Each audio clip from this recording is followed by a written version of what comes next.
Chose promise, chose due, je parlerai beaucoup moins dans cette vidéo, mais je prends quand même 5 minutes en ce début de vidéo, justement pour faire le retour sur la première, sur les retours que j'ai eus, qu'ils soient positifs ou négatifs. On va commencer avec le négatif parce que c'est ce que je préfère. Le premier retour que j'ai eu, c'était de travailler voilà, mon accroche, toute la partie, je pense, communication, réseaux sociaux. Je ne maîtrise pas tout à fait ces aspects-là et il faut savoir que je poste pas pour l'instant dans le but de faire du chiffre, dans le but de percer. Je poste parce que ça me fait plaisir et que j'ai envie de partager mon expérience, tout simplement. Tout ça pour dire, je suis pas inquiet de ces choses-là parce que je pense qu'en pratiquant, je pense qu'en continuant de publier, bah forcément je vais m'améliorer et donc peut-être que l'expérience sera plus intéressante pour vous. Le deuxième retour négatif, ou en tout cas ce que les gens trouvaient qui avait manqué dans la vidéo précédente, c'était une séquence de moi qui goûte ce que je fais, qui goûte les plats, qui commente, qui donne mon avis, moi ou des personnes qui m'accompagnent, peu importe. Ça, c'est vrai que c'est pas bête du tout. Donc j'ai pris note et peut-être que dans des prochaines vidéos, j'essaierai de rajouter cette petite séquence-là. Je pense pas le faire dans la vidéo d'aujourd'hui parce que la recette d'aujourd'hui va être un peu spéciale. Je serai en famille, je veux pas trop que ça empiète sur le moment, donc je le ferai peut-être pas cette fois-là, mais j'ai pris note pour les fois d'après. Maintenant, si on parle des commentaires positifs, c'est ceux qui m'ont le plus surpris parce que j'ai eu plusieurs personnes. Bon, déjà, ça m'a vraiment touché parce que j'ai eu des messages de ma famille, j'ai eu des messages de mes potes, mais j'ai eu pas mal de messages de personnes que j'avais un peu perdu de vue, de personnes que, voilà, on se connaît, on voit ce que l'un et l'autre fait sur les réseaux sociaux, mais on s'est pas parlé peut-être depuis le lycée ou peut-être parfois des périodes d'avant. Et j'avoue que ça m'a fait très plaisir de voir que des personnes que tu côtoyais avant regardent ce que tu fais et prennent le temps de t'envoyer un message. Ça m'a fait plaisir, donc merci pour ça. Donc dans les commentaires qui revenaient le plus souvent, c'était « Ah, franchement, faut être courageux pour faire ce que tu fais ». J'ai été surpris parce que j'ai pas l'impression que ça me demande tant d'efforts que ça. Alors je sais pas si c'est parce que j'aime ce que je fais. Je fais juste les étapes les unes après les autres. Je suis pas au bord de la dépression, quoi. Donc ça m'a surpris. Peut-être que je me rends pas compte ou peut-être que c'est vous qui vous rendez pas compte. Peut-être que si vous vous lancez, vous en ferez votre propre expérience. Ça vous paraîtra moins courageux, moins difficile que ça. Donc voilà, c'est tout pour ce petit retour. Je vais aller me faire coiffer parce que comme vous voyez, c'est un peu le bazar, quoi. Et ensuite, on va se faire un week-end en Bretagne. Et petite surprise à la fin de la vidéo.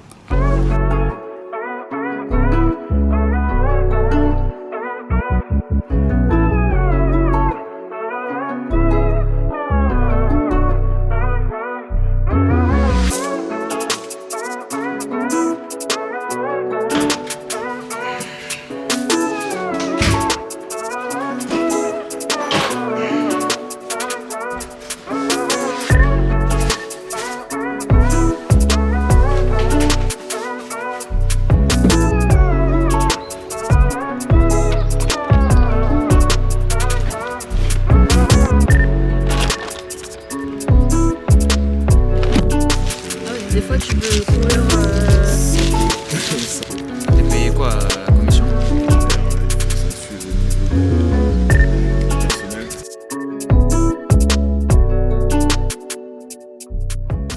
Ça y est, on est arrivé en Bretagne. Avant de vous présenter le plat du jour, le menu du jour, je voulais juste vous faire un petit retour parce que dans la vidéo d'avant, je parlais de mon stage que j'allais commencer. Donc le stage c'est fait, il a duré 2 semaines, donc il est déjà terminé. Honnêtement, le stage s'est super bien passé. Il faut savoir que je travaille en cuisine. Je travaille avec le chef directement, qui est chef et gérant du restaurant. Et lui de base travaille tout seul en cuisine. Donc je suis vraiment 100% du temps qu'avec lui. Et on travaille que tous les deux et j'ai eu la chance de tomber sur une personne très pédagogue, très gentil, même humainement parlant. C'est quelqu'un de très sincère et qui aime aider les gens. Et pour ça, je suis très reconnaissant parce que ça facilite énormément les choses. J'apprends beaucoup. Puis même pour aller travailler, c'est toujours mieux d'aller bosser dans une bonne ambiance quand on sait qu'on s'entend avec les gens, qu'on va bien rigoler, qu'on va passer un bon moment, que voilà, aller au travail la boule au ventre parce que on est avec quelqu'un avec qui ça passe pas du tout. Donc voilà, et puis là je viens d'arriver en Bretagne, donc On va se faire un bon menu du jour. Pour tout ce qui est de la partie création du projet, sachez que pour l'instant, vu que je suis en formation, c'est un peu en stand-by, donc ne soyez pas surpris si vous n'avez pas trop de nouvelles à ce sujet, c'est normal. Pour l'instant, il n'y a rien qui peut avancer tellement plus que ça. J'y reviendrai une fois la formation terminée. Voilà, je vais profiter du cadre qui est derrière moi et on se retrouve dans quelques instants pour le menu du jour.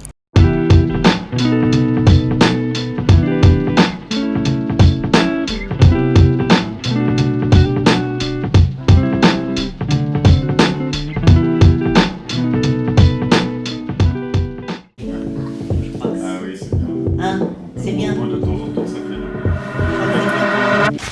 Ça y est, c'est la fin de cette vidéo. Comme vous pouvez le voir, cette fois-ci, je ne suis pas dans une cuisine et ça, c'est parce que aujourd'hui, je vais sortir le barbecue, donc c'est la surprise du jour. Donc je vous affiche le menu en bas ou ici, comme la dernière fois. Un plat, un dessert et une boisson cette fois-ci parce que j'avais de quoi en faire. Donc voilà. J'espère que ça vous plaira et merci si vous êtes toujours là et n'hésitez pas comme d'habitude à commenter, à m'envoyer des messages, à aimer la vidéo, ça me fait toujours plaisir. À la prochaine.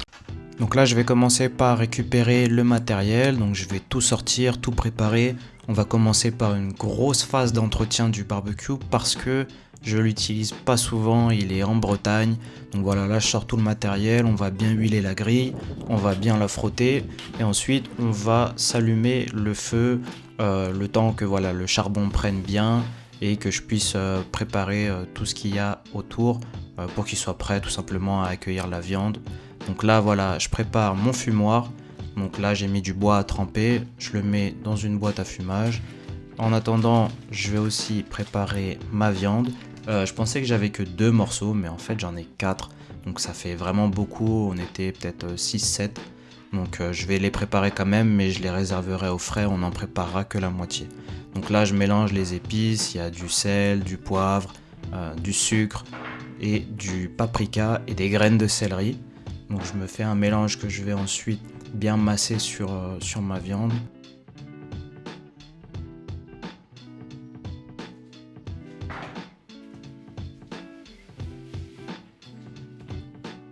Voilà, je coupe ma viande, c'est tout simplement pour qu'elle puisse mieux rentrer dans le barbecue.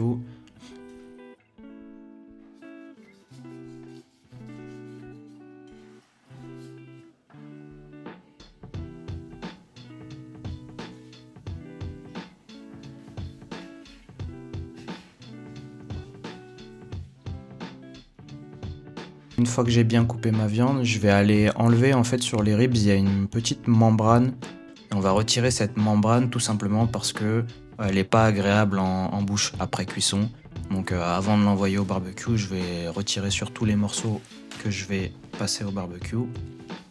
C'est un peu galère à retirer. Moi j'avais vu une technique qui consistait à faire exactement ce que je suis en train de faire, c'est-à-dire passer un couteau pour d'abord la décoller un petit peu et ensuite de retirer avec un sopalin parce que vu que c'est assez gras, si je le fais à main nue, mes mains vont glisser.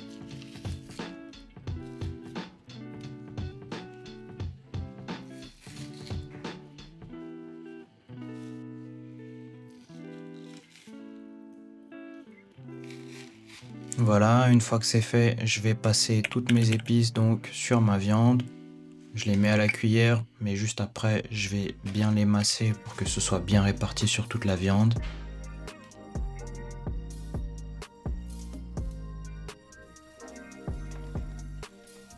J'utilise bien tout, voilà, je récupère ce qu'il y a au fond si jamais c'est tombé pour bien le remettre partout.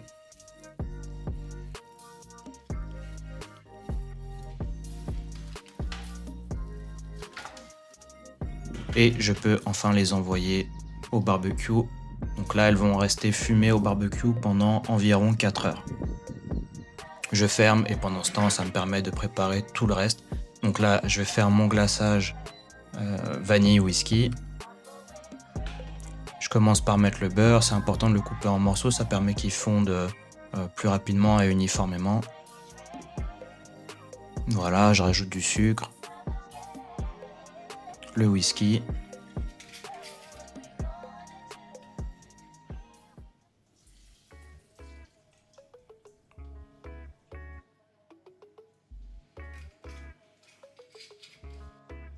je rajoute un peu de vanille et je vais laisser chauffer tranquillement.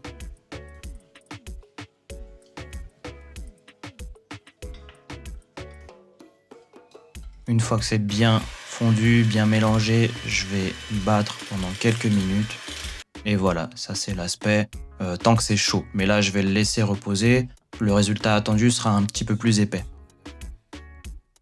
En attendant, je vais préparer mon bissap. Donc là, je verse 1 litre d'eau. Je balance mes feuilles et je vais laisser bouillir 10 minutes.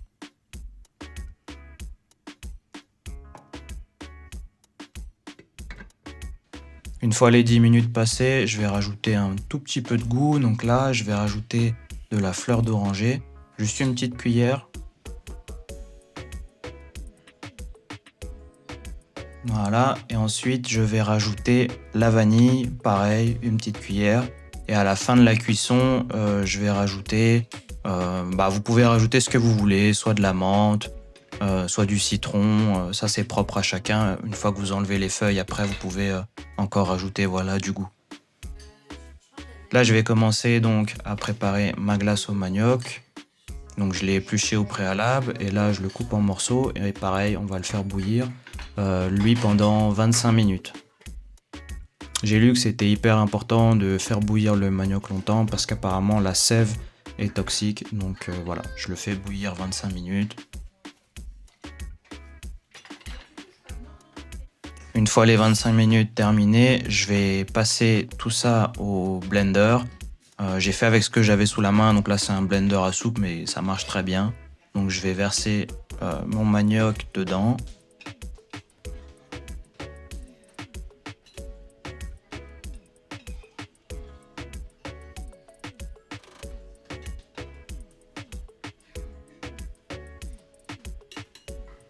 Une fois que j'ai mis mon manioc, je vais rajouter de la crème de coco. Je vais rajouter aussi du lait, du sucre, un peu de vanille, pareil, et du lait concentré sucré.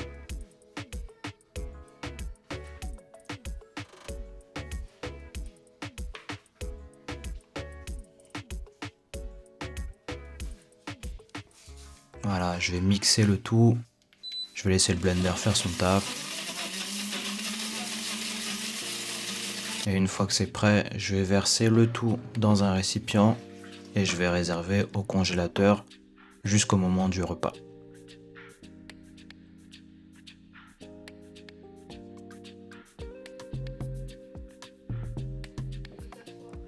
L'heure du repas approche, donc là je vais pouvoir envoyer mes patates douces à rôtir au four, donc je les coupe en morceaux, je rajoute de l'huile, des épices.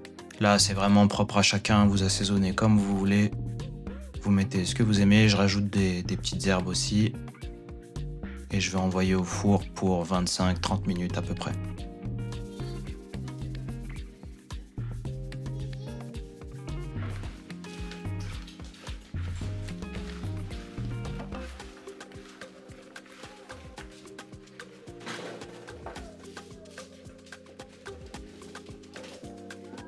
Pendant ces 30 minutes, ça sera les 30 dernières minutes de cuisson de mes ribs. Et pendant ces 30 dernières minutes, c'est là où je vais envoyer mon glaçage.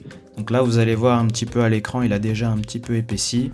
Et on va badigeonner sur les deux faces des ribs, toutes les 10 minutes pendant une demi-heure.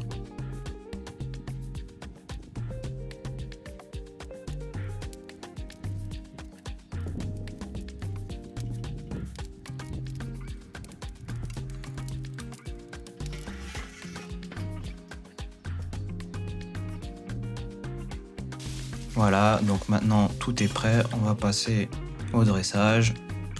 Mes ribs sont bien cuites, vous pouvez le voir, j'ai coupé un morceau déjà pour goûter.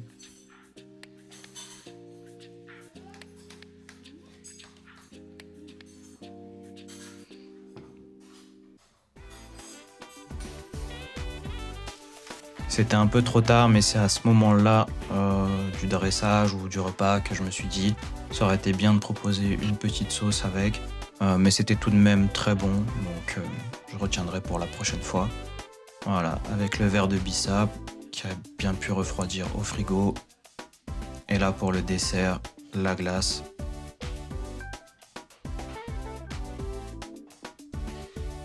Que je vais servir avec un peu de crumble.